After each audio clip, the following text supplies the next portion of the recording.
All right, everybody, welcome to Math with Grace. For this video, we're going to be going through Geometry, Book 1008, Section 1. Section 1 begins on page 2 of our book, and it's all about polygons. And it reads that in this section, we shall derive the formulas for the area of some quadrilaterals, triangles, and regular polygons.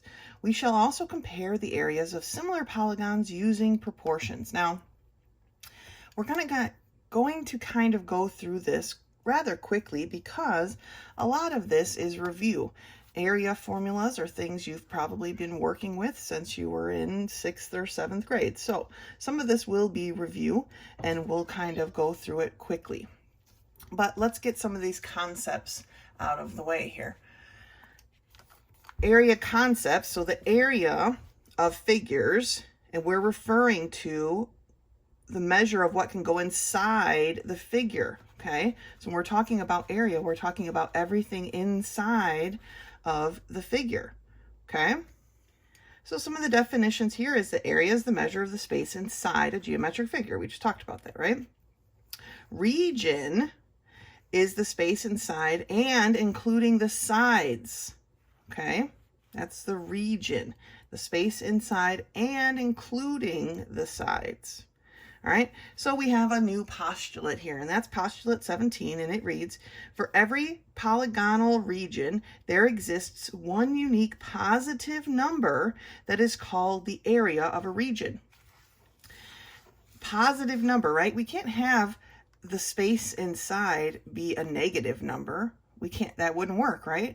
We can't have the space inside be a 0 because then we don't actually have a polygonal region, right? It has to be a positive number. So let's move up to the top of page 3 here. Postulate 18.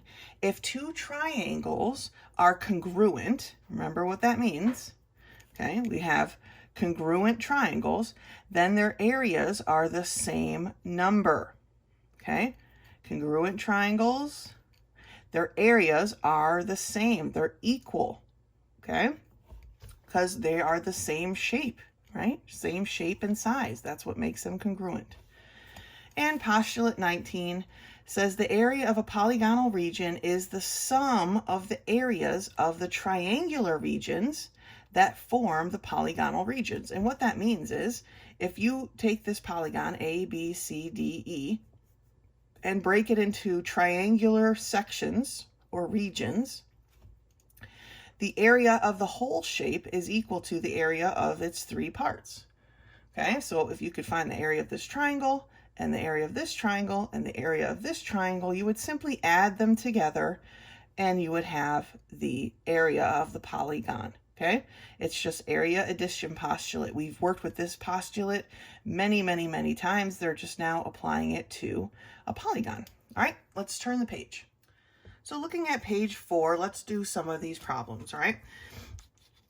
Problem 1.1 asks us to divide the 3 similar polygons into triangular regions in 3 different ways. So it's the same polygon, but they want you to divide it in 3 different ways. So the first one I'm going to do here, just because it seems so natural, is I'm going to start with this big vertex over here, and I'm going to draw a line to an opposite vertex, right?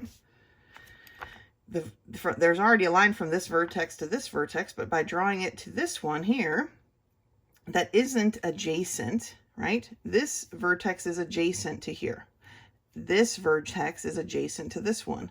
I don't need to draw those lines, they're already there. So I'm choosing a non-adjacent vertex and I'm drawing my lines, okay? Boom. Now they want it done in 3 different ways, and it's so natural, it seems, to choose the way that looks like a diamond, right? But now I'm going to choose a different vertex. So let me choose this one. And I'm going to draw my line to there, non-adjacent vertex. And I'm going to draw a line to this non-adjacent vertex, and I'm going to draw a line to this non-adjacent vertex, okay? One more way. Let's choose this one, even though it's going to be pretty tricky, but we can do it. There. Oh, ish. Kind of missed. Here. And here. Now, even though we broke this up into a whole bunch of different triangles, because these polygons are the same, really, it's just the same shape, they just twisted it around, their areas are going to be equal, even though we broke it into different parts, okay? That doesn't matter. Looking at number 2, it says, if the area of each triangular region is as shown, what is the area of each polygon? Well, this one's pretty simple. We just need to add up the parts, right? 2 plus 8 is 10. 10 plus 5 is 15. 15 plus 3 is 18. So for A, we have an 18 units. Our area is 18 units squared. So units squared. Okay, remember when we're talking about area, it's always units squared. So what about C? We've got 2, 4, 6, 8, 10, 12, 14, 16 units squared. We don't know what the units are, but that's what we've got. Okay, do those other two on your own. And let's look at the problem at the bottom, 1.3. If triangle RST is congruent, wasn't a good squiggly, to triangle WXY, and the area of triangle WXY is 20 square inches. What is the area of triangle RST? Well, remember our postulate 18 up here, that if two triangles are congruent, their areas are the same. Therefore, we know that the area of RST is 20 inches square. Okay, one more problem I want to do with you here, and that's at the top of page 5, and it reads, which three of the following numbers cannot represent the area of a polygon? The key word being cannot represent the area of a polygon. Well, can the area be 68 units squared? Yes. Can it be 40 units squared? Yes. Can it be -5 units squared? No, right? We can't have a negative area. It just does not work. Okay, so definitely not C. Can we have it be equal to the square root of 30? Sure, whatever that number is, absolutely. Can it be equal to 0? No, we cannot have a 0 area. That means we don't have a shape. And what about -200? Again, we cannot have a negative number. So the three answers are C, E, and F. They cannot represent the area of a polygon. All right? Okay, let's move on to the next topic. So the next topic is right here at the bottom of page 5, and it's about rectangles, right? So remember, when we're dealing with the area of a rectangle, that it is equal to length times width, right? That's how we find the area of a rectangle. So here they have it broken down into these grids, 1 inch square. So we have a rectangle that is 6 inches by 3 inches. So they say if you break it down to these inch blocks, basically, it would be 6 blocks long by 3 blocks high, right? How many blocks are there? And you could count up the blocks if you wanted, but truly the area of this rectangle, and I know I wrote it 2 different ways because sometimes I'll write it like this, sometimes this. We're going to be dealing with so many areas. I like to make sure I know exactly what I'm talking about. And so sometimes I draw a picture, sometimes I just draw a little abbreviation there. But the area of a rectangle would be the length, or 6, times the width, which would be 3. So this area is 18 inches squared. Okay, let's turn the page and look at some more rectangles. Okay, so they've got a couple more examples. Again, we want to make sure when we're dealing with rectangles or any of these areas that we're dealing with the same unit of measure in both cases. Now, none of these examples have different units of measure. No. All right, where were we? None of them have different unit of measure in these examples, but I want to make sure you understand that if you're dealing with a rectangle that is 3 feet wide, we need to make sure we're talking about feet on the other side, okay? Here we're talking about centimeters and centimeters, and so it's fine. And it says you can calculate each case by multiplying the length of the base of the rectangle by the length of the altitude to that base, which is basically length times width, okay? And altitude is a line that represents a right angle, okay? And it says that fact suggests the next postulate, okay, which is over here at the top of page 7. And it says the area of a rectangle is the product of the length of the base and the length of the altitude to that base. So because we are in geometry, instead of just saying the area equals length times width, right? They want us to talk about it in this setup. The area equals base times the height. All right, so we just need to get comfortable with that language, because that's what we're going to use here. Base times height, okay? So the base of this triangle or this rectangle here, which is actually a square, is S, and the height is S. They are equal because it is a square, and that gives us this corollary right here, okay? And the corollary tells us that the area of a square is the square of the length of its side, okay? So in a square, the area equals side squared, okay? Because a square has equal sides all the way around. Let's take a look at model 1 real quick, and it asks us to find the area of a rectangle with a length of 2 yards and a width of 3 feet. So here's what I was saying, that within a particular problem, all the dimensions must be in the same unit of length. That's what we need to work with. Now, in this example, they changed our 2 yards to feet. I would be quicker to change our feet into yards, right? Because 1 yard is equal to 3 feet. So I know that I have a rectangle that is 1 yard wide by 2 yards wide. Well, 1 yard by 2 yards, we multiply those together, and so the area is equal to 2 yards.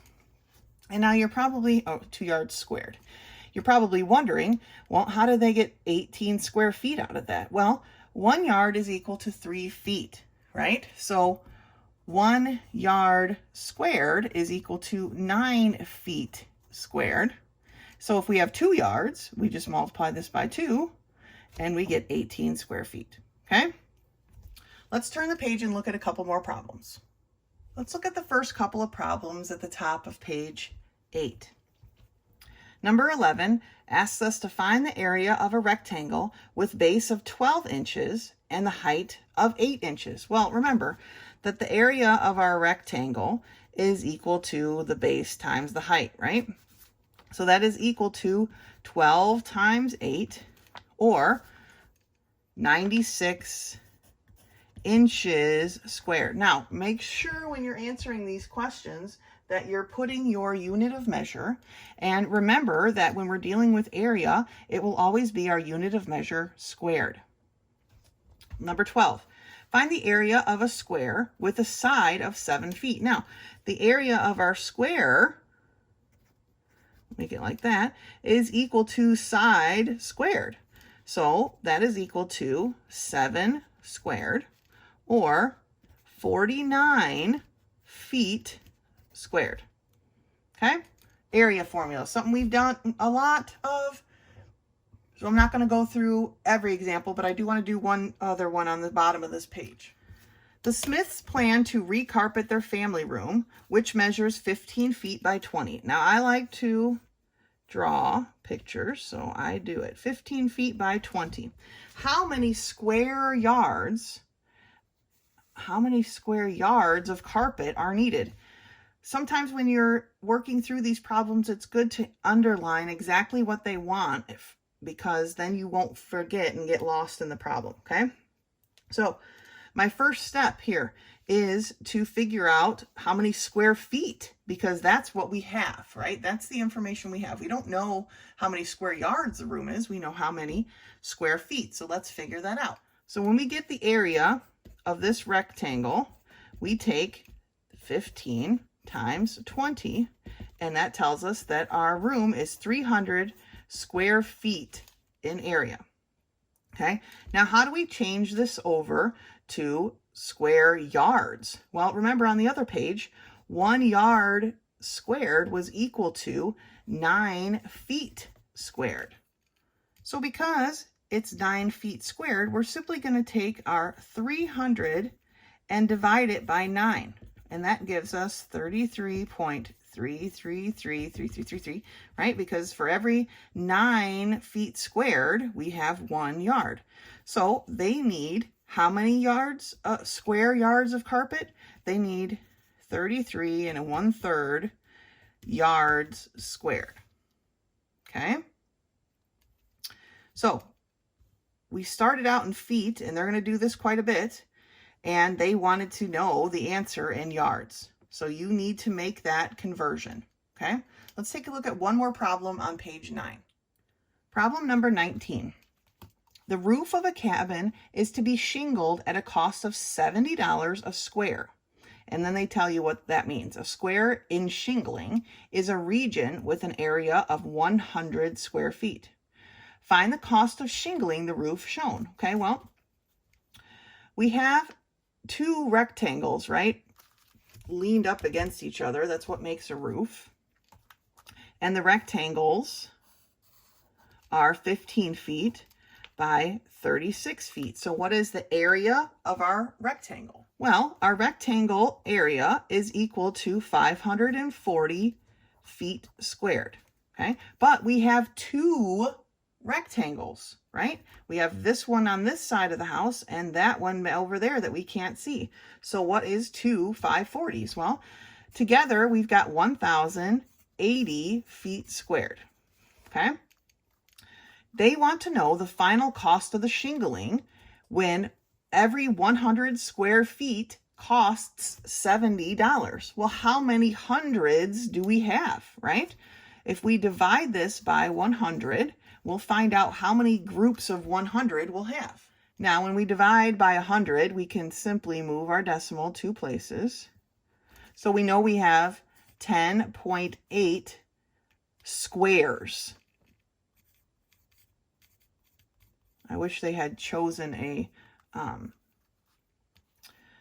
definition that didn't pertain so much, because we have 10.8 feet squared of squares. You know, it's just a lot to say. But we have 10.8 feet squared in squares. Now we need to take 10.8, because that's how many squares, this kind of square of shingling we have, and we multiply that by the $70 cost. And we find out that it's going to cost in shingles $756. Okay? This was $756. So, again, we could find our area. We needed to make sure we had 2 though, okay? Because it's a house. It has 2 parts of the roof, right? One goes this way, one goes this way. 2 of those parts together. Then we divided by the units we were looking for. And this time it was a square of shingling. And every square of shingling is 100 square feet. So we divided it by 100, and we found out that we needed 10.8 squares of shingling. Well, each square of shingling is $70. So we multiplied it by 70 and got our answer. Okay? There's a bunch more problems to work through. I know you can do it. You're doing great. Our next topic begins at the bottom of page 10, and that's all about parallelograms. So it says any side of a parallelogram can be called its base. The altitude to that base is the length of the perpendicular segment between the base and the opposite side. So here's a parallelogram.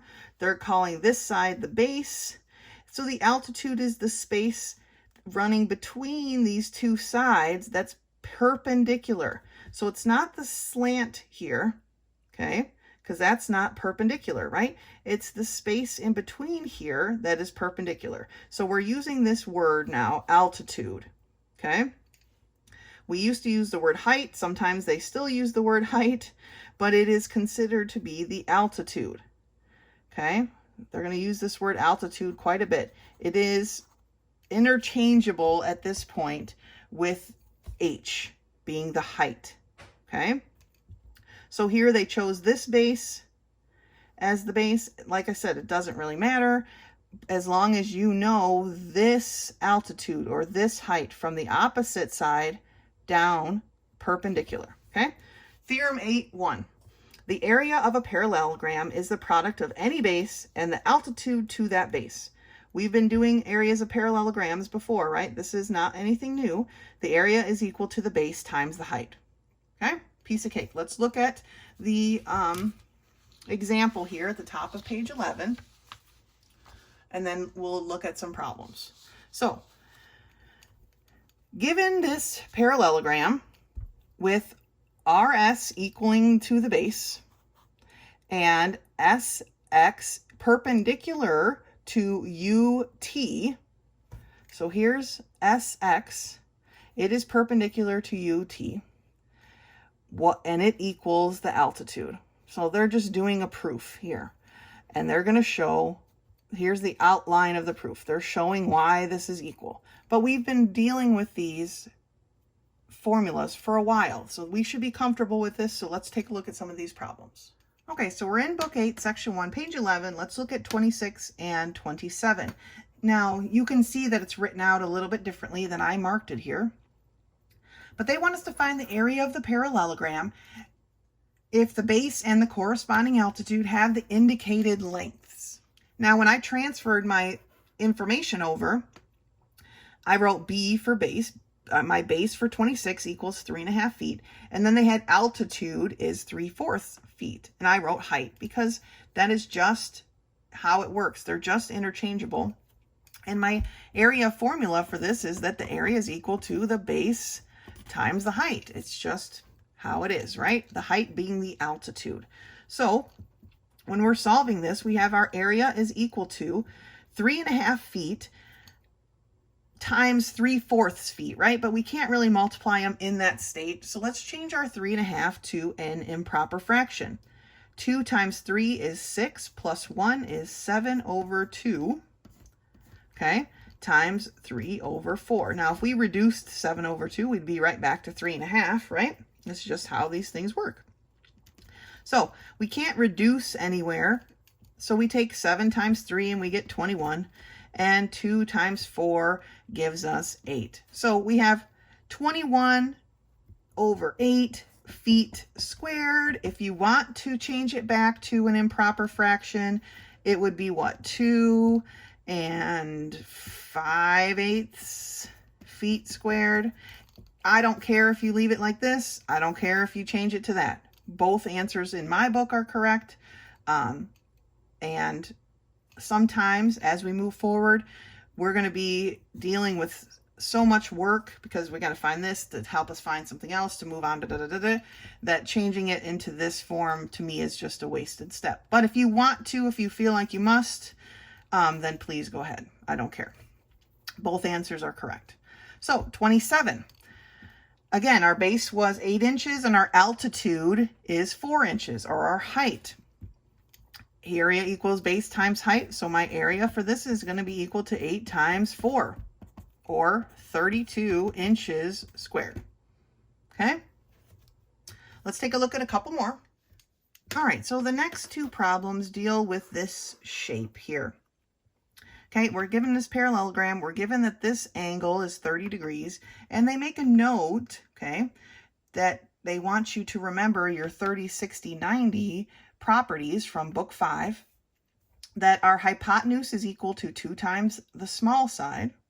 Our long side is equal to the small side times the square root of 3, okay? Those are the two main ones. And I also wrote the 45, 45, 90 information that our hypotenuse is equal to a leg times the square root of 2, just in case. So they want us to solve using the information given. I think this is a right triangle right here. Sometimes they will give you your altitude or your height outside of the shape. Okay, that's what these dotted lines are. AX is equal to the altitude or the height. Okay, that's what they're showing us here. So they have given us here for problem 30 that AB is equal to 10. I'm just going to lightly write it in so that I know what I'm working with. And AD is equal to 6. So AD is this length here, and it is 6 inches. Okay. They want us to solve this. Well, remember our area formula is base times the height. We have a base, right? But we don't have the height between them. So we have to figure that out. And here's how we do it. This angle right here, XAB, is also a 90-degree angle. That's just how it works with an altitude. If it's 90 degrees here, it's 90 degrees here. That's a definition of an altitude, right? So if this angle XAB is 90 degrees altogether, and this part of it is 30, then we know that this right here, I'm not going to try to write it in there, is a 60-degree angle. And if this is 60 degrees, XAD is 60 degrees, and this is 90 degrees, then this one here has got to be 30 degrees. That's just all that's left. So we have a 30, 60, 90 triangle in this part that's outside of our parallelogram. And we know the hypotenuse of that triangle because it's opposite my right angle. My hypotenuse is 6. So if my hypotenuse is 6, I'm going to use the formula. H is equal to 2 times the small side. The small side is this side here. That's what we're looking for. And substitute in what I know. I know that my hypotenuse is 6. I divide by 2. And I find that my small side, or the side AX, is equal to 3. Now that I know that AX is equal to 3 for this particular problem, they might give us different dimensions for the next one. I should write it here then. AX is equal to 3. Then I can solve for my area. So for this set of dimensions, my area is going to equal 10 times 3, right? Or 30 inches squared. Okay, so they're not always going to give you all the information you need. You have to solve for it. Now, the fact that this is 30 degrees is not going to change. The fact that this is a 60-degree angle right here is not going to change. But for the next problem, this number is not going to exist, or it will change. And this number is going to change. You know how they like to do that. Okay, so let's look at 31. 31 tells us that AB is 6. And that AX is equal to 3 times the square root of 3. So 3 times the square root of 3 goes in there. Or no, not there. Sorry, AX is 3 times the square root of 3. That's this. So they've given us our base and our height. So the area is going to be equal to 6 times 3 times the square root of 3. This one's pretty simple. So our area in this case is 18 times the square root of 3 feet squared. Okay, that one was pretty straightforward.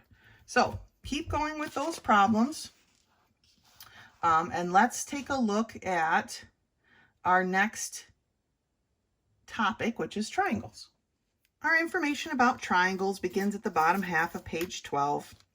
And again, this should be review. We've done triangles before, right? But let's take a look. Theorem 8.2 says the area of a triangle is 1/2 the product of the length of the base and the altitude to that base. So again, we've got 1/2 base times height, okay? Which gives us a couple, I'm not going to look at the outline of the proof, right? I don't need to. That gives us a couple of corollaries though.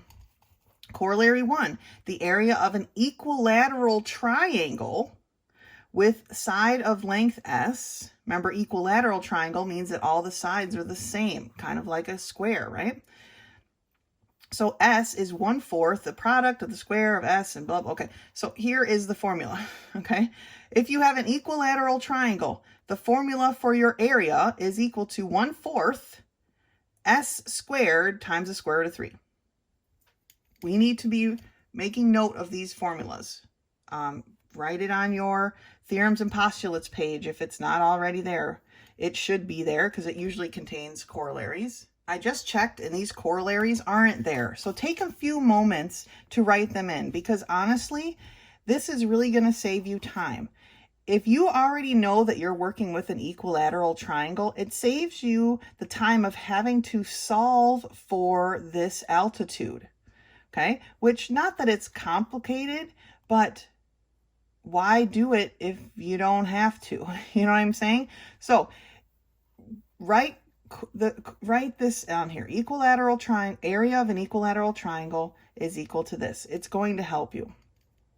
Corollary 2, again, write this onto your theorems and postulates page, that the area of a rhombus, remember a rhombus is like a square that got kinked over a bit, okay, is 1/2 the product of the lengths of its diagonals.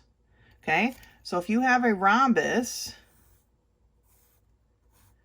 and you have to find the diagonals here, but it's 1/2 this diagonal, the length of it, times this diagonal length. Okay, let's look at some of those problems. But first thing I want to note is you do not need to do problem 37 at the bottom of this page. You do not need to write a paragraph proof ever. All right, let's turn the page. All right, so I'm just going to look at one problem from each section here on these next two pages, pages 14 and 15. Problem 38 is represented with this triangle, and it's kind of like a grid. They want you to fill in the different parts. Now we know that our area equals 1/2 base times height. So if some reason, and they give you the area instead of one of these, we simply substitute in the area here and solve for the part we don't know, right? So I think you guys can handle that mathematically, but let's just go through one just to be safe. Our area here is equal to 1/2 base times height, and they've given us that our, sorry, I didn't mark it, base and our height. Our base here is 4 inches and our height is 6 inches. So my area is equal to 1/2 the base, which is 4, times the height, which is 6. Now, you can multiply these two things together and divide by 2. I like to simplify before I multiply, and I know I can simplify in such a way. Now I have my area is equal to 2 times 6, or 12 inches squared. Make sure you include your unit of measure. I don't normally do it while I'm calculating the math, but we need to make sure we're tacking it on here at the end. Looking at problem 42, we have this right triangle, right? And it wants us to remember the Pythagorean theorem can be used to solve for different sides of this right triangle. But right triangle or not, our formula is the same. So we're given that A is 6 and B is 4, and for number 42. And so solving for my area is going to equal 1/2 of 4 times 6. This looks pretty darn familiar, right? Again, I'm going to reduce so that my area is equal to 2 times 6, or 12 inches squared for number 42. Now again, for this group, you will have to solve for some extra bits, okay? That's all right. You can handle it. Don't forget your Pythagorean theorem. So if they give you C and A, you can use Pythagorean theorem to solve for B, and then you have your height, because in this drawing, B represents my height and A is my base, okay? All right, let's take a look at a couple more. Taking a look at number 47, we are given this shape, an equilateral triangle. And remember that the formula for our equilateral triangle is the area is equal to 1/4 side squared times the square root of 3. Now for 47, I'm given that a side is equal to 6 inches okay? And they want us to find the perimeter, okay? Perimeter, remember, is the distance around, and the area. So I'm going to start with the perimeter. My perimeter is walking around. If this was a fenced-in yard, I would walk around it, and how far would I walk? Well, if each side is 6 inches, then I would walk 6 plus 6 plus 6, right? 3 6s is 18 inches, right? So my perimeter is 18 inches. But what's my area? Well, here's my formula. So my area is equal to 1/4 a side squared, so 6, the quantity squared, right, times the square root of 3. I need to square this before I can reduce it. So my area is equal to 1/4 times 36. 6 times 6 is 36 times the square root of 3. Now I can reduce because 4 goes into 36 evenly, and it goes in 9 times. So my area is equal to 9 times the square root of 3, or 9 times the square root of 3 inches squared. Okay, make sure you're putting in the proper unit of measure. Perimeter, we're just walking around, so it's just inches. Area is going to be inches squared. Area is always unit of measure squared. All right, let's take a look at 54. So when looking at 54, we're told that the shorter diagonal of a rhombus, here's our longer diameter, okay, the shorter one right here is equal to the length of a side. So I'm going to write it here. Diameter 1 is equal to x, because that's the length of my side, right? Diameter 2 is equal to what? Well, it tells us find the area of the rhombus if the longer diagonal is 6 inches long. So diagonal 2 is 6 inches. Or sorry, is 12 inches. I don't know why I read 6. If the longer diagonal is 12 inches long, they broke it into 6-inch pieces here. Now, if we were to use a regular formula, which would be the of a parallelogram, right, which would be the area of the base times height, we would have a lot of work to do here. We just would, okay? But let's take a look at finding the area of this rhombus using corollary 2 that told us that the area of a rhombus, okay, so the area of a rhombus was equal to 1/2 diameter 1 times diameter 2. Let's look at it that way. Well, we know diameter 1, right? But we don't know, or sorry, we know diameter 2, but we don't really know diameter 1. So we need to solve for x before we can continue. Now, to do that, I'm going to pull out this triangle right here, because I know that when we have two diagonals of a rhombus, when they intersect, they create a right angle right here, right? They are perpendicular to each other. We've learned that before. And so the opposite of my perpendicular, or my hypotenuse, is x. This long side here is 6. And so what's my short side? Well, I know that this whole length right here is x. If this whole length is x, then half of it, because not only do they intersect perpendicularly, but they cut each other in half, which is proven right here by the 6 and the 6. So this is half of x. Okay, because I know the whole of this diagonal is x. So this section of it is half of x. So now we can use the Pythagorean theorem and solve for x, because we know that a squared plus b squared equals c squared, right? So let's substitute in what we know. Let's say our a is 6. So 6 squared is 36. Plus b squared, well, 1/2 squared is 1/2 times 1/2, or 1/4, right? So plus 1/4 x squared, don't forget that, x squared, right, is equal to c squared, or my hypotenuse squared, which is x, again, squared. And so now I just need to solve for x. I'm going to subtract this 1/4 from x squared from both sides. Okay, and I'm left with 36 is equal to, well, what is 1 minus 1/4? Well, 1 is the same as 4 over 4, right? So 4 over 4 minus 1 over 4 gives me 3 over 4x squared. All right, again, I need to get x by itself, so I'm going to multiply by the reciprocal, or 4 over 3. And I'm going to do that on both sides, 4 over 3.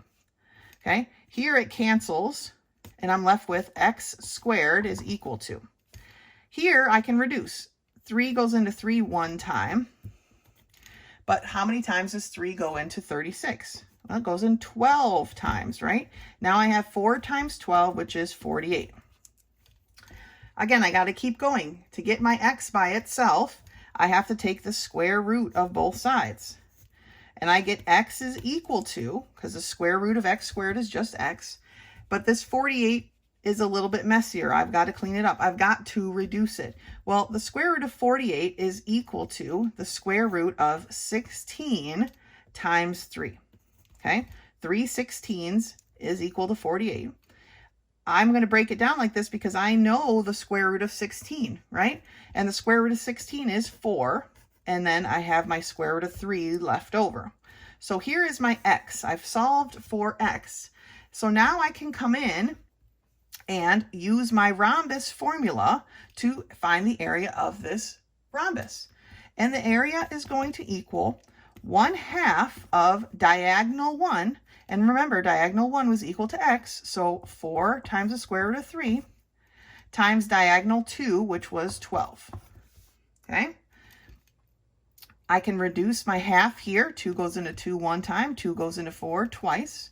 And so I'm left with my area is equal to 2 times 12 times the square root of 3, or 2 times 12 is 24, times the square root of 3 inches squared.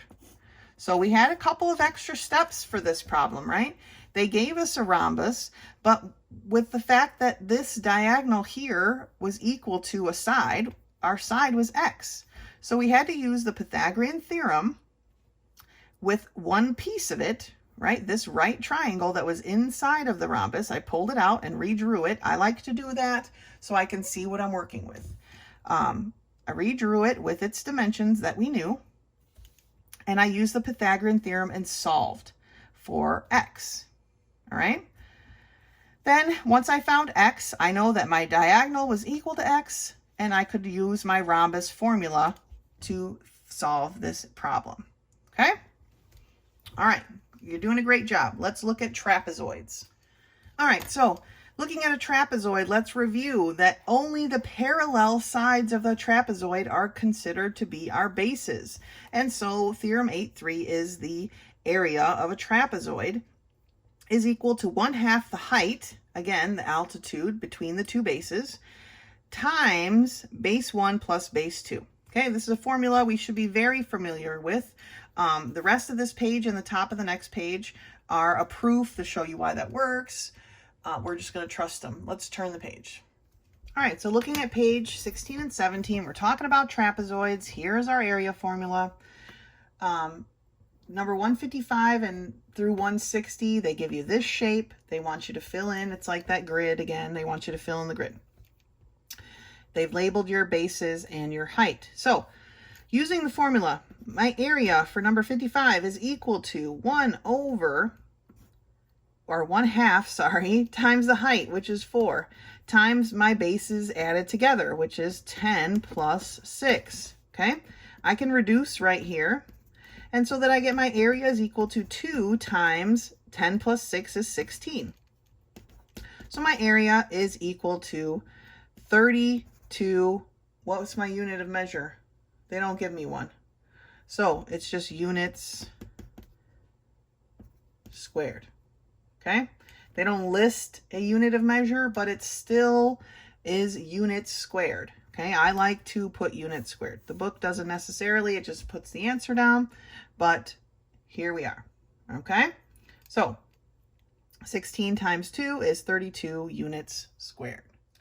Now, problem 62 is on page 17, and they don't give us a drawing for this one, but they give us that the height or the altitude of our trapezoid is 6 inches, and the median is 8 inches. Now, we haven't talked about medians in a while, but when we're talking about a trapezoid here, the median is this space here, and this line drawn halfway between. Now, to find the median, it is 1/2 base 1 plus base 2. Now, if you look, this really looks a lot like this and this, right?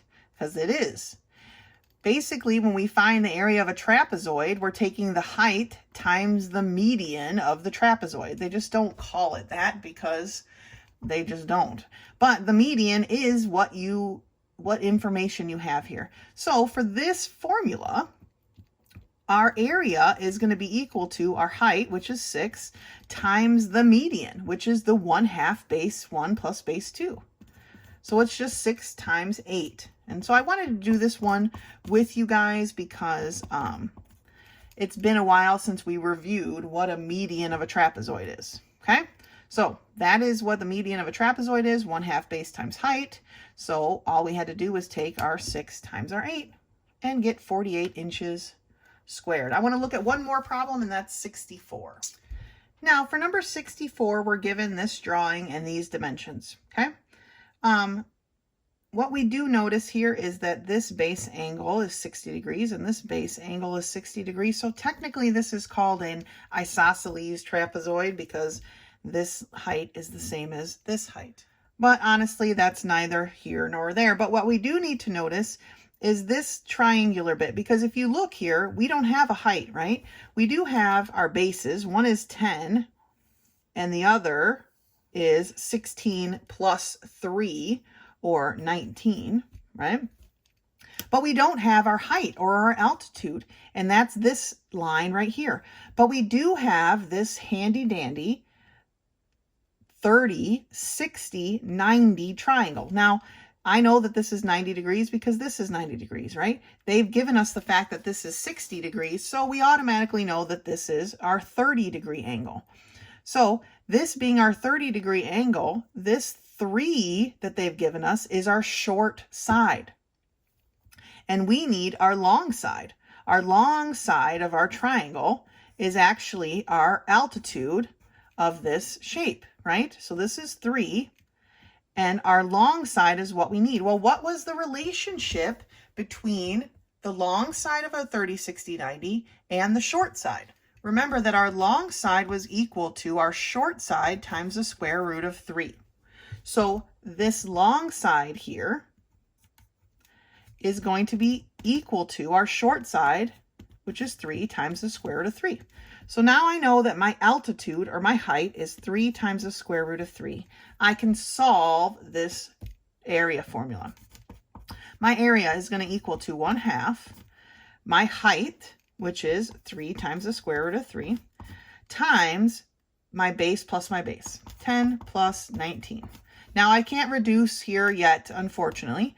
So my area is going to equal 1/2 3 times the square root of 3 times 29, right? 10 plus 19 is 29. So my area is going to equal, I'm going to kind of rewrite it a little bit differently here. I'm going to drop this 1/2 to an actual full denominator. 3 times 29 is 87, and don't forget your square root of 3. All over 2. Now, I am perfectly comfortable leaving it like that as my answer. Well, my unit squared. They don't give us a unit of measure, so it's just unit squared. If you so choose to divide 87 by 2 and you want to write 43.5 times the square root of 3 units squared, you can. But this answer is perfectly fine with me, okay? If you want to continue and drop it down, you can, but you don't have to. To me, it's one extra step we don't need to take, okay? So This one's a little bit sloppy, but we've got to remember our 30, 60, 90 rules. We're going to have to remember our 45, 45, 90 rules. Go back to book 5 and review those if you need to, if they're not written on your postulates and theorems pages, but they should be, and they are for book 5. So go through your packet of postulates and theorems page, and on book 5, or for book 5, those should be on there because we're going to be using them quite a bit as we move forward. All right, regular polygons are next. All right, so information on regular polygons begins at the bottom of page 17 here. And they want us to remember that a regular polygon has all the sides equal and all of its angles are equal.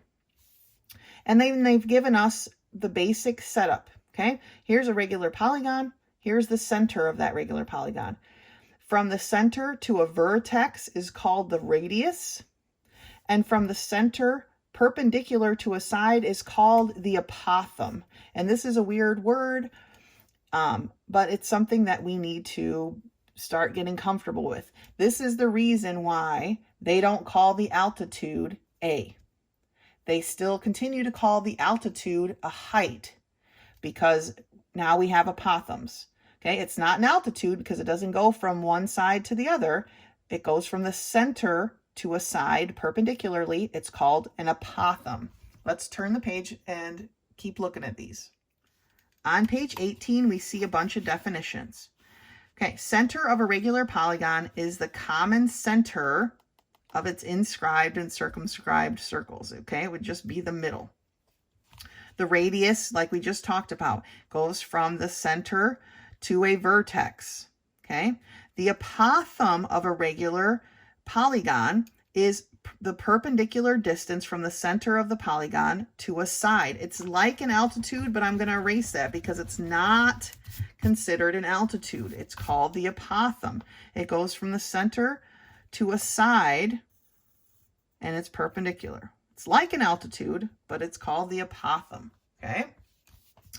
And the central angle of a regular polygon is an angle whose vertex is in the center of a polygon and whose sides contain consecutive vertices. So that's what they're showing you here. We know all about central angles, right? We just dealt with all of those. This is the central angle. It has its vertex at the center and its sides go to consecutive vertices. Okay, so AOB is considered a central angle of this polygon. And that leads us to this corollary, which you need to make sure you copy down onto your postulates and theorems page. That a central angle of a regular n-gon, which just means whatever amount of sides it has, okay, has a measure equal to 360 degrees divided by that number of sides. So this one in particular has 1, 2, 3, 4, 5, 6 sides. So you would take 360 divided by 6, and you could find that the angle O, AOB, or angle O, is equal to 60 degrees. Okay? This is true for every regular polygon. All right? Any regular polygon. And a triangle, if it has all of its sides labeled as a regular triangle or regular polygon, then, or an equilateral triangle is a regular polygon, right? You can use that information to help you solve your problems moving forward. Okay, which leads us on, we continue to Theorem 8.4. The area of a regular polygon is 1/2 the product of the apothem and the perimeter. Okay, now these are parts we don't normally deal with, right? Remember, the apothem is from the center to a side perpendicular, and the perimeter is how far is it to walk around. So to know the perimeter, we have to know at least one side. Okay, once you know one side, it's just that times the number of sides because they're all the same. Remember, that's what makes it a regular polygon. And finding the apothem is not too challenging, but it is extra work, right? Because it's here in the middle, but you can see that it's forming a right triangle because we know that this is perpendicular. So we're using our right triangle information. We're going to be leaning heavily on our knowledge of right triangles to solve these problems. Okay, so remember this corollary and our theorem as we move forward. All right, so looking at page 19 for right now, looking at problem 68. The drawings here are very small. I did the best I could to get it to fit in here. For number 68, we're given this triangle that has a 30, 60, 90 triangle built right in, right, with the apothem. This right here is the apothem. And the apothem they've given us as 6 inches. And they want us to solve for the area, right? Now, they want you to use your theorems that you know from book 5, okay, and what we've learned right now from this book. Now, we know that regular polygons, the formula is the area equals 1/2 the apothem times the perimeter, okay? Now, knowing that, we know the apothem is 6. So looking at our triangle, I'm going to pull it out, okay? I'm going to make it bigger because this triangle is teeny tiny. It looks like this, right? This is my 30. Here's my 60, and here is my 6, okay? Now, I've made it larger, obviously. The 6 is the short side, okay? So I need to know what is the long side. If I know what the long side is, then I can get my perimeter. Well, what is the relationship between the long side and the short side in a 30, 60, 90? Remember, long is equal to the short side times the square root of 3. So my long side here is 6 times the square root of 3. That is this, but that is not this whole side of this equilateral triangle, right? Because the whole side of my equilateral triangle would be 2 of these triangles. If I drew a triangle this way, it would be the exact same triangle that I have here. So knowing that, this apothem actually splits this side here into 2 equal parts. This is equal to this. So what is the length of one side of my triangle? It's 2 of these, or 12 times the square root of 3. All right, that is enough for us to be able to solve this. We know our apothem. What is our perimeter? Well, our perimeter is the walking around of the triangle. There are 3 sides, so it's 3 times 12 times the square root of 3, or it's equal to 36 times the square root of 3. Okay, so now we've solved for our perimeter. We can solve for our area. Our area is going to equal 1/2 the apothem times the perimeter, or 1/2 of 6 times 36 times the square root of 3. Now I can reduce right here. My 2 goes into 2 1 times. It goes into 6 3 times. So my area is equal to 3 times 36 times the square root of 3. Okay, or 108 times the square root of 3. And our unit of measure is inches. Inches squared.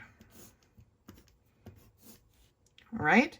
So we are going to be working with our 30, 60, 90, and eventually our 45, 45, 90 triangle information very often. So please make sure you've got your packet of postulates and theorem pages and you're using that to help you solve this, okay? Let's look at problem 72. For problem 72, they want us to find the area of the regular hexagon, all right? They've given us the perimeter of 48 inches because one side is 8 inches, and 8 times 1, 2, 3, 4, 5, 6 is 48, right? So they've given us that information, so we already have that part. We need to find our apothem. For our apothem, they've given us that this is 60 degrees, so I'm going to redraw this triangle now. Quite a bit bigger so I can work with it here. This is 60, so this is my 30. And here's my right angle. Well, just like in this triangle where the 2 parts were broken in half, it's the same thing. This half is equal to this half. And if altogether it's 8, then that tells me that this half is 4. All right? So the apothem is splitting this in half. This half is 4. Half of 8 is 4. And that 4 represents my small side. So my long side is equal to my small side times the square root of 3, because we're dealing with a 30, 60, 90 triangle. So my long side must equal 4 times the square root of 3. And that long side is my apothem, right? It's this right here. These drawings are very small. If you need to make them larger to work with it, like I did with this triangle, please take that extra step. So now I know my apothem is equal to 4 times the square root of 3. I can solve for my area. My area is equal to 1/2 of my apothem, 4 times the square root of 3, times my perimeter of 48. I can reduce right here, okay? And now my area is equal to 2 times 48, or 96, times the square root of 3, and all of this was inches, so inches squared, okay? 30, 60, 90 triangles are pivotal in these problems. Let's take a look at one more on the next page, number 76. All right, so looking at problem number 76 on page 20. It's very wordy, and it's kind of easy to be lost in those words, so we need to make sure we understand what we're looking for. It asks us to find the length of a side of a regular hexagon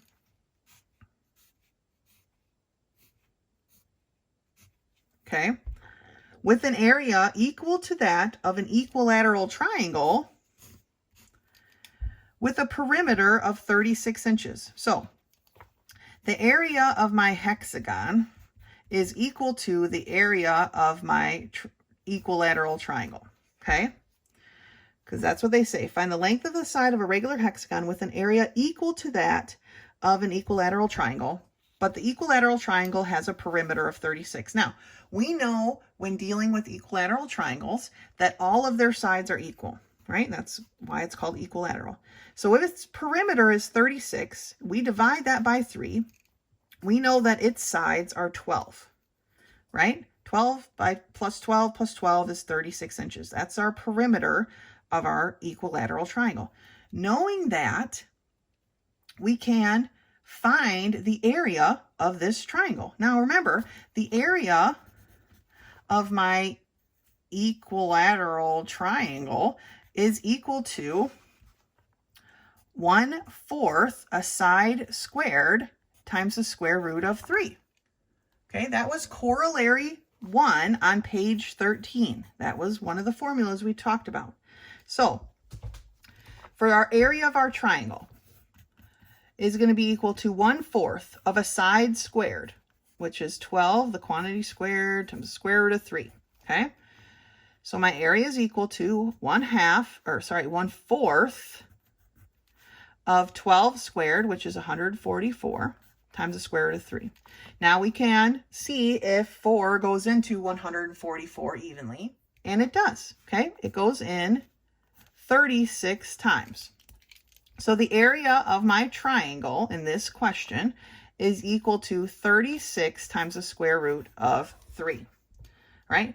Now, I know if I have the area of my triangle is 36 times the square root of 3, the area of my hexagon, my regular hexagon, is 36 times the square root of 3. That's what we were given in this information. So, to find the side that we need to realize that a hexagon is made up of 6 equilateral triangles. All right? This is stretching we got to look at the big picture here. So the area of our hexagon is 36 times the square root of 3, right? And that is equal to 6 equilateral triangles. And what is the formula for an equilateral triangle? 1/4 the side squared. Remember, we're looking for a side. Find the length of a side. So that's the formula we want to use because it's got the side information in it. So the area of the hexagon, which we know is equal to the area of the equilateral triangle we just solved, is equal to 6 equilateral triangles. So we just put the formula in. And now we solve. 36 times the square root of 3 is equal to I'm going to go ahead and reduce this. 2 goes into both 6 and 4. 2 goes into 6 3 times. It goes into 4 twice. So now I have 3 times the side squared times the square root of 3 all over 2, right? We want to break this down step by step. To get rid of this dividing by 2, we're going to multiply both sides by 2. And so 36 times 2 is 72 times the square root of 3. These 2's here cancel. And so now I have that equal to 3 times the side squared times the square root of 3. Okay, to get my side squared even more by itself, these two things are being multiplied, so I'm going to do the opposite and divide. So I'm going to divide by 3 times the square root of 3. These here cancel. These here cancel, okay? And I'm left with 72 divided by 3. So that's 24 is equal to side squared. Again, to get side broken down to be by itself, we have to take the square root. So we have a side is equal to the square root of 24. Well, the square root of 24 is the same as the square root of 6 times 4. 4 is a perfect root, right? So it's 2 times the square root of 6. And let's not forget, I almost did, our unit of measure, which is inches. I knew it was somewhere, inches, all right? I wanted to do this problem with you because it's a little bit more complicated, okay? They gave us the fact that we had an equilateral triangle with a perimeter of 36 inches. Using that information, we were able to solve for the area of the triangle because we know that an equilateral triangle has 3 equal sides, and we could divide our perimeter by 3 and get one side. If we had one side, we can use that to find the area of our triangle.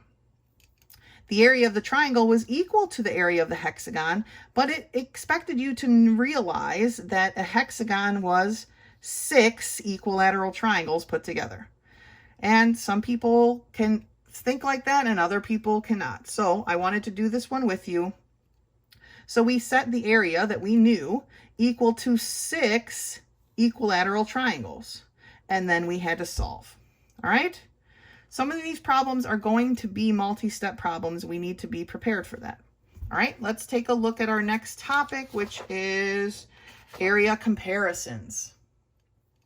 Area comparisons begins on page 20 here, and it tells us that we want to recall that similar polygons are those that have corresponding angles equal and corresponding sides in proportion.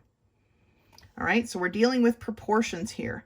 So Theorem 8 tells us that the ratio of the area of 2 similar triangles is equal to the square of the ratio of the length of any 2 corresponding sides. So if we have triangles here that are similar, so they're not the same shape, but they're similar, they have a ratio, then the area of the 2 are in a ratio such as the sides that are corresponding squared, okay? So A corresponds with R. If we put those in a ratio and square it, that's the same for our area of our triangle. B corresponds with S. C corresponds with T, okay? Here's the outline of a proof. I don't want to talk about that right now. Let's move on to page 21.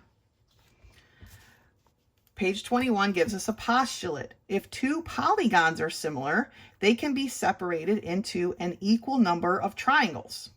Okay, here's our similar polygons, and they're separated into equal number of triangles. These triangles will be similar to one another in corresponding positions. So EA will be similar, we already know, to RV, but because they break up into equal, not equal, but an equal number of triangles, the triangle AED, this little triangle here, is similar to triangle RVU. They are similar triangles. Triangle DAC is similar to triangle URT. And triangle CAB is similar to triangle TRF. S. Okay, that's what this postulate is telling us. Theorem 8.6 tells us that the ratio, again, a ratio is a number, it's like a number over a number, okay? The ratio of the areas of two similar polygons is equal to the square of the ratios of the lengths of any pair of corresponding sides. Exactly the same thing as Theorem 5 said, except Theorem 5 is talking about similar triangles, and Theorem 6 is talking about similar polygons in general. And this is the general form of the formula. I'm going to write it down here so it's a little bit bigger. Area 1 is to area 2 as side 1 is to side 2 the quantity squared. Okay, that's the general formula that we're dealing with for Theorem 8.6. All right, let's turn the page. All right, so section 1, page 22 and 23, let's take a look at number 77. 77 reads that two similar polygons have areas of 50 and 100 square inches. All right, find the ratio of the length of a pair of corresponding sides. The first two steps have been done for you. Step 1 is just the formula, right? Here is step 2. They've substituted in the information that they know, right? Area 1 and area 2. Now they need to solve for this. Well, it's being squared. We have to do the opposite and take the square root. Okay, so now we have side sub 1 over side sub 2 is equal to the square root of 50 over the square root of 100, right? Well, I'm going to kind of work my way this way. We know that the square root of 100 is 10, right? But what about this 50? It is the same as the square root of 25 times 2, right? We kind of have to think of them in this way. So my side sub 1 over side sub 2 are in a ratio of, what's the square root of 25? 5 times the square root of 2, don't forget that, that's left over 10, or, because we can reduce these, right? The square root of 2 over 2. So this is the ratio, this right here, that these sides are in. This is the ratio that these areas are, okay? This is the basic ratio of these proportions in general, all right? Square root of 2 over 2, okay? We had to take the square root and then simplify. All right, looking at problem 79, we read that the shortest side of a polygon of an area of 196 square inches is 4 inches, shortest side. Find the area of a similar polygon whose shortest side is 8 inches. The reason why they're saying shortest is because if these are the shortest sides, then they are corresponding sides. Okay, so how do we do that? Well, we know that the area of polygon sub 1 is 196. I'm going to worry about the inches later, the unit of measure later. And what's my area 2? I don't know that one, right? And it is equal to side 1 over side 2, but we've got to square that, okay? Well, 196 over x is equal to 4 squared, 16, over 64, okay? At this point, we can cross multiply and solve, but I'd like to reduce first because I don't want to multiply by things that are way huge and they don't need to be. So how can we reduce 16 and 64? Well, 16 actually goes into 64 evenly, so it can be reduced to 1/4, okay? This could have been reduced to 1/2, right? And 1/2 squared is 1/4. So now we can cross multiply. So we have x is equal to 196 times 4, because this is just x times 1. So my x ends up being equal to what? 784 inches squared. Okay, so these are similar polygons. Their shortest sides were given to us. Those are the corresponding sides. And we got one area. We could put them into this formula then and solve. Okay? Piece of cake. We didn't have to take the square root this time because we didn't have a variable inside there. We just had numbers. We were able to square them and cross multiply because that's what proportions are. Remember, when we have a ratio equal to a ratio, that's a proportion, and we can cross multiply to solve those. All right, I want to take a look at a couple more problems, and that's 83 through 85. All right, for problems 83, 84, and 85, we're given this drawing. We're told that XY is parallel to AC. So we have a whole bunch of proportions that gives us. It tells us that triangle ABC is similar to triangle XBY. All right, and with that information we can solve. They want us to find the ratio of the area of triangle XBY to the area of triangle ABC. Right, so XBY is our area sub 1, and triangle ABC is our area sub 2. Okay, that's why they gave it to you in those terms. So, solving for their ratio, here we go. They tell us in this case that BY is 2, and that BC, which is this whole thing here, is 4. All right, well, those are corresponding sides, right? So, but we can't forget that our area sub 1 is our area sub 2 is equal to corresponding sides squared. So 2 over 4 squared. Now, 2 over 4 can be reduced to 1/2 squared, and 1/2 squared is equal to 1 over 4. So the ratio of these areas is 1 to 4. Okay? We reduced it before we squared it. That's fine. You could have squared it and had 4 over 16. It still would have reduced to the same thing. All right, let's erase these because they give us a different number in each one. Now, 84, we get that XY is 2 and AC is 3. Well, again, these are corresponding sides of these similar triangles. So my problem is done in the same fashion. Okay, so my area sub 1, area sub 2 is equal to 2 over 3 squared. Now, I can't reduce this, so I just need to square it. And I end up with 4 over 9. Well, that's the ratio, 4 to 9. You could write it like this, 4 to 9, right? These ratios are the same. Their areas are in a ratio of 4 to 9 with these given dimensions. All right, last one. Let me erase that. BY is equal to 3. BY is 3. And YC is equal to 2. Now, they didn't give me my BC, right? But I can figure it out because they gave me the two parts. So if BY is 3 and YC is 2, then BC is 5. Now I have enough information to do my ratio. Area sub 1, area sub 2 is equal to the side sub 1, which was 3, over the side sub 2, which is 5, the quantity squared. Now I can't reduce here, but I can just go ahead and square them. So 3 squared is 9, 5 squared is 25. With these dimensions, it is in a ratio of 9 to 25. All right, that's the ratio.